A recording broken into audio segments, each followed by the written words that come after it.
There's no room for you. My family said years on every holiday, but they always found a place for my sister and her family. I kept quiet, but this year I bought a house in Florida and they said we've packed our bags.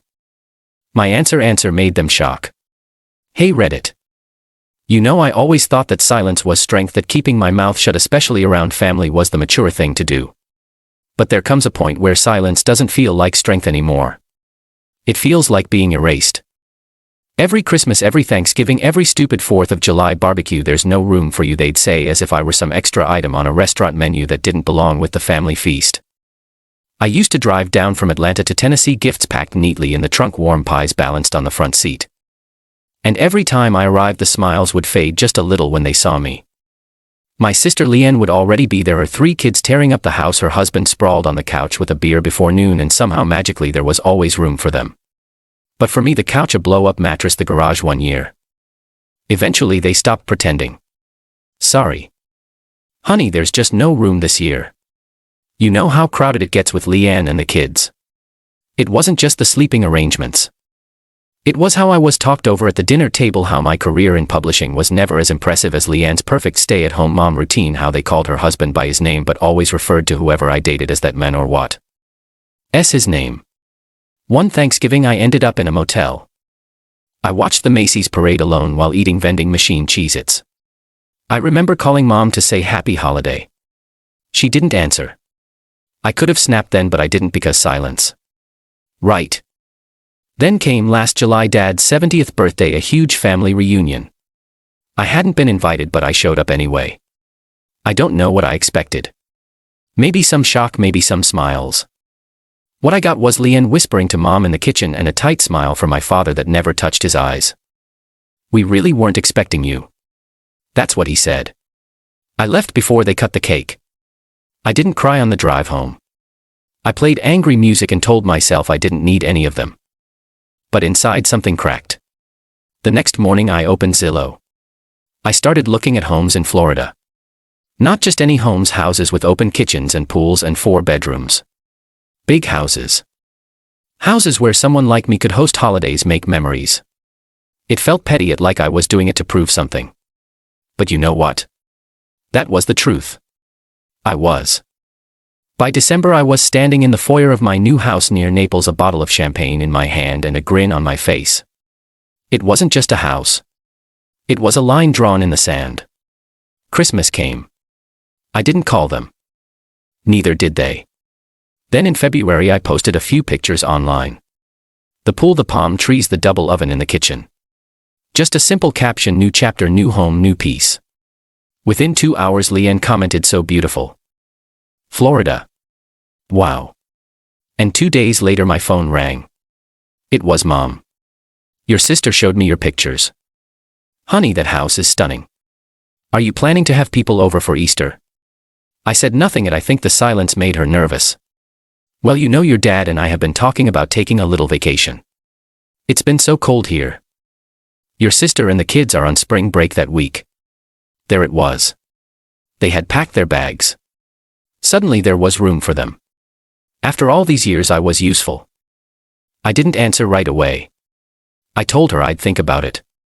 And then I sat on my back porch that night, a glass of red wine in my hand, the Florida breeze on my skin. I thought about every motel room, every phone call ignored, every time I smiled through gritted teeth while they praised Leanne's potato salad like it was sent from heaven. This time I wasn't going to be silent. The next morning I called her back. Mom, I said, I'm really glad you called. But the thing is, I've decided to do something different this year. Different how? She asked, and I could hear the sudden tightness in her voice. I'm taking a trip. Alone. No guests. No family. Just me and some peace and quiet. There was a pause. Then, oh well, I just thought since you finally had the space.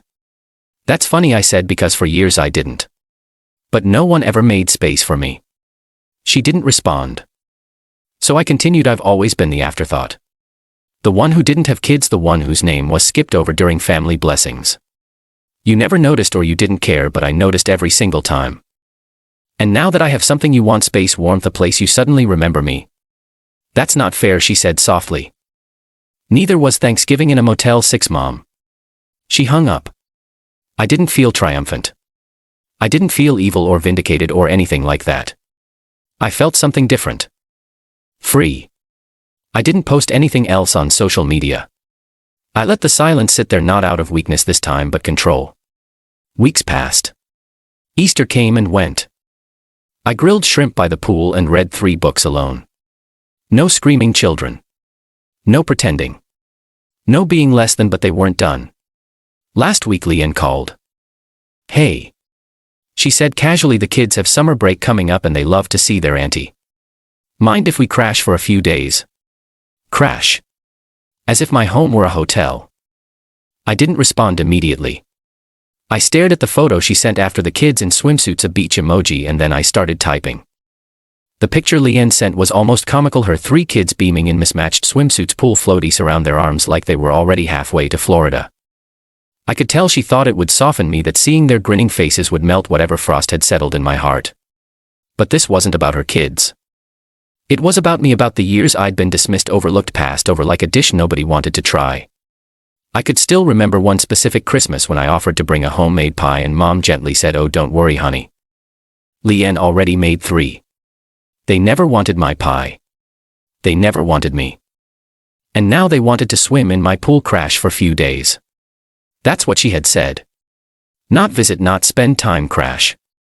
As if my house were a layover, not a destination.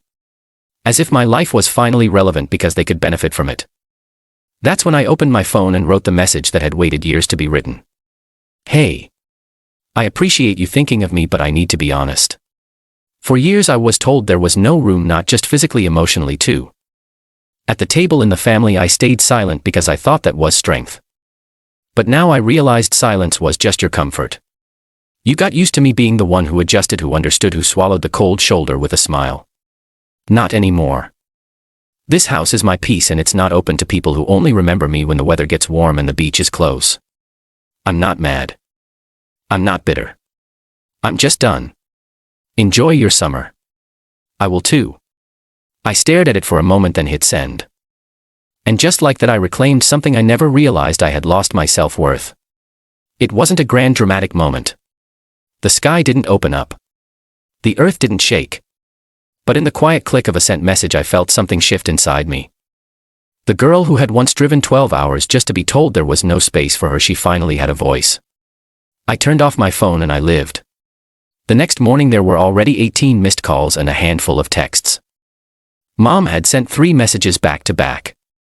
"This isn't like you. You're overreacting. You're hurting the family." Leanne's husband, who once joked I should be grateful just to be invited, sent me a message too. "Real classy. Using your house to play games. What happened to family loyalty?" That one made me laugh. Loyalty. Where was loyalty when I spent Christmas Eve crying in a Motel 6? Where was loyalty when I sent birthday cards to my niece and nephew and never got so much as a thank you? Where was loyalty when I stood in their kitchen during Dad's 70th holding a bottle of wine while they stared at me like I was a stain on their party? It was never about loyalty. It was about leverage. And now that I had something they wanted, they were scrambling to pretend I still fit in the family picture. I didn't respond to any of them. I went for a walk instead. The Florida air was heavy with heat and jasmine. I passed neighbors who waved at me like I belonged, and that was the difference. Here I did belong. 2 weeks later a letter arrived in the mail from Mom. Not an email, not a text, an actual handwritten letter like it was 1997 and she was trying to win me back from a breakup. "Dear sweetheart," it started. Not my name, just sweetheart. It was 3 pages long. 3 excruciating pages filled with sugar and deflection. She wrote about how families drift apart, how things had gotten busy, how they always assumed I was okay because I seemed so strong. She reminisced about our matching Easter dresses when I was 5, the time I broke my arm and Leanne cried harder than I did. The undertone was clear. You're not really angry. You're just being emotional. Come back into the fold. Be the good daughter again. At the very end she wrote, we just want things to go back to the way they were. I folded the letter and stared out the window for a long time. The way things were when I was 13 and they left me at a neighbor's house for Christmas because Leanne's toddler had the flu and needed the guest room. When I was 22 and brought my then boyfriend to Thanksgiving only to have my father call him what's his face for 3 straight days. When I was 34 and got promoted to senior editor and no one even sent a card. Yeah. No. Thanks. I didn't reply to the letter, but I didn't throw it away either. I kept it in a drawer, not out of sentimentality but as a reminder of where I'd come from, of what I'd outgrown. Summer came and I hosted my own kind of gathering. No family, just friends, people who actually liked me. My neighbor Judith brought fresh ceviche. A guy I'd met at the bookstore brought his guitar and played until the sun went down. We had drinks. We laughed. We made up stories about the stars. At one point Judith leaned over and said, "You've built something really beautiful here." And I believed her, not just about the house but about the life inside it. By the time fall rolled around, the texts from Leanne had changed tone. She wasn't angry anymore. She was sweet. Trying again. "Hey. The kids really miss you. Do you want to FaceTime?" Then a few days later. "Thanksgiving plans? We'd love to come down if that's okay." She ended it with a heart emoji like that erased everything. This time I didn't write a message. I sent a postcard, a photo I took of my front door. My friend had made me a wooden sign for my birthday that now hung proudly above the mat. "This house makes room for love, not guilt." No message. No name. Just that. I dropped it in the mail with a small smile. Thanksgiving came. I cooked for 3, a couple from my writing group and a woman I'd met at the dog park who brought her anxious poodle and 2 bottles of wine. We laughed, swapped stories, and watched cheesy Hallmark movies until midnight. It was the best Thanksgiving I'd ever had.